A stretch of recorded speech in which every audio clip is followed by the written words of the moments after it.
Assalamualaikum warahmatullahi wabarakatuh. Yang terhormat Bapak Dosen Joko Suharyanto, SEMM CPOD. Perkenalkan, nama saya Susanti dari Program Studi Manajemen dengan NIM 2002010700097. Di tugas etika bisnis, saya akan presentasi tentang pendapat mengenai praktik greenwashing, kegagalan berulang pada proyek food estate di Kalimantan. Menurut pandangan saya, praktik ini sangat tidak efisien untuk dijalankan karena para petani hanya dijadikan objek semata yang seharusnya pemerintah memberikan penyuluhan dan pendampingan terlebih dahulu untuk meminimalisir dampak negatif dari program food estate tersebut.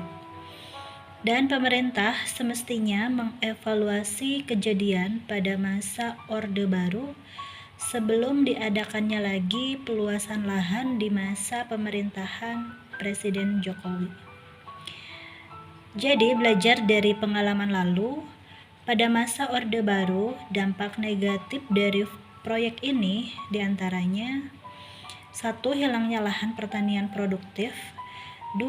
Memperburuk ketergantungan Indonesia pada impor pangan. Yang ketiga,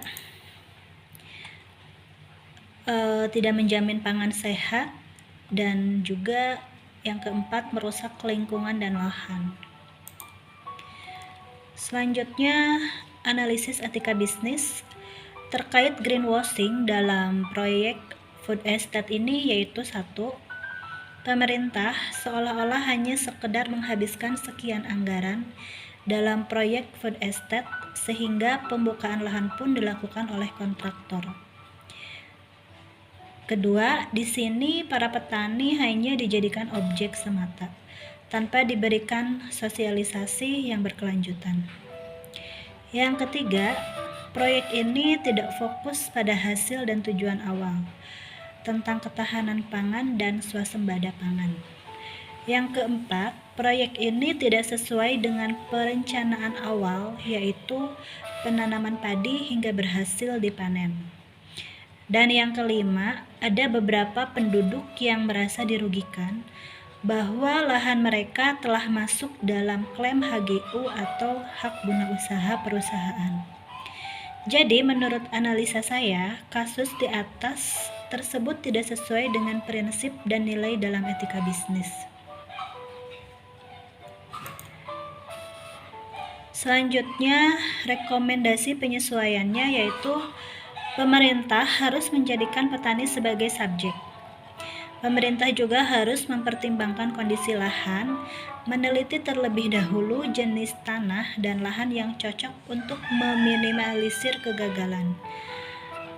Lalu, pemerintah harus menganalisis dan identifikasi jenis tanah sebelum memutuskan untuk menanam jenis padi bibit unggul yang pemerintah pilihkan.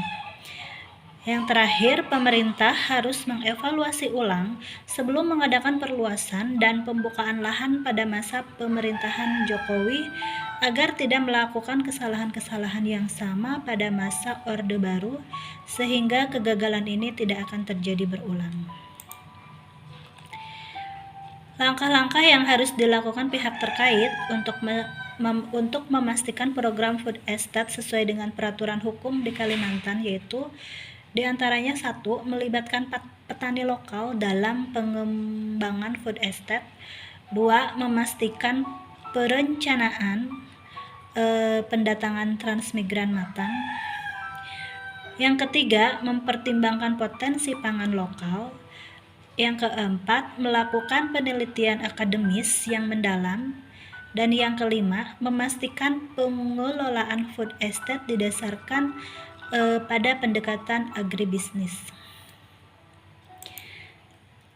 Lalu outcome yang diharapkan atau hasil yang diharapkan jika proyek ini diatur lebih baik sesuai dengan etika bisnis dan peraturan yang berlaku, yaitu Satu, produksi pangan akan meningkat dan mencapai swasembada pangan. Yang keduanya, tercapainya tujuan untuk menjaga pasokan pangan dalam negeri, khususnya beras. Yang ketiga, memperluas lahan sawah. Yang keempat, meningkatkan pembangunan di daerah pedesaan sehingga masyarakat lebih sejahtera. Baik, terima kasih. Sekian presentasi dari saya. Saya akhiri.